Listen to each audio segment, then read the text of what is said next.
عادتیں، دماغ اور خود تبدیلی کا سائنسی سفر۔ انسان اکثر یہ سمجھتا ہے کہ اس کی ناکامیوں، سستی یا غلط عادتوں کی وجہ اس کی کمزور قوت ارادی یا کردار کی خرابی ہے۔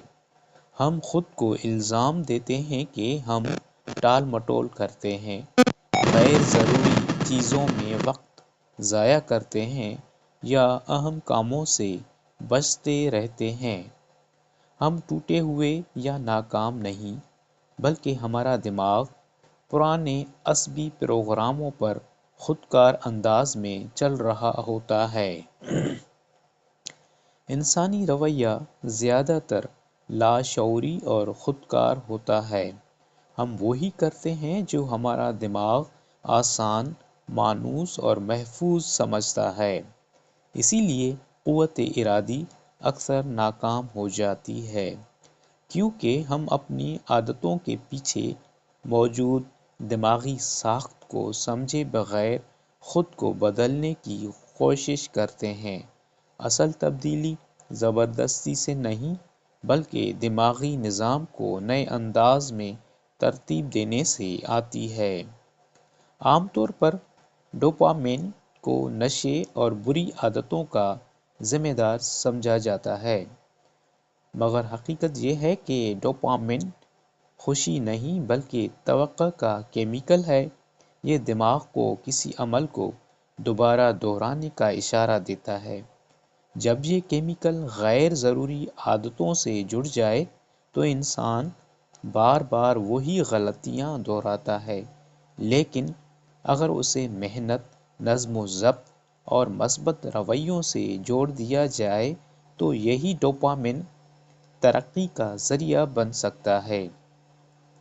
کلیدی عادتیں یہ وہ عادتیں ہوتی ہیں جو بظاہر معمولی لگتی ہیں، مگر ان کا اثر زندگی کی کئی پہلوؤں پر پڑتا ہے۔ مثال کے طور پر باقاعدہ نیند، ورزش یا دن کی منصوبہ بندی ایسی عادتیں ہیں جو دیگر مثبت فیصلوں کو آسان بنا دیتی ہیں۔ ایک ساتھ سب کچھ بدلنے کے بجائے ایک کلیدی عادت پر توجہ دینا زیادہ مؤثر حکمت عملی ہے۔ کسی عادت کو مکمل طور پر چھوڑنا مشکل ہوتا ہے، کیونکہ دماغ خالی پن کو قبول نہیں کرتا۔ اسی لیے محض کسی عادت سے لڑنا ناکام ثابت ہوتا ہے۔ بہتر طریقہ کار یہ ہے کہ پرانی عادت کی جگہ نئی مثبت عادت رکھی جائے۔ اس طرح دماغ کو وہی انعام ملتا رہتا ہے، مگر رویہ بدل جاتا ہے۔ یہ ایک سائنسی حقیقت ہے کہ دماغ وقت کے ساتھ خود کو بدل سکتا ہے۔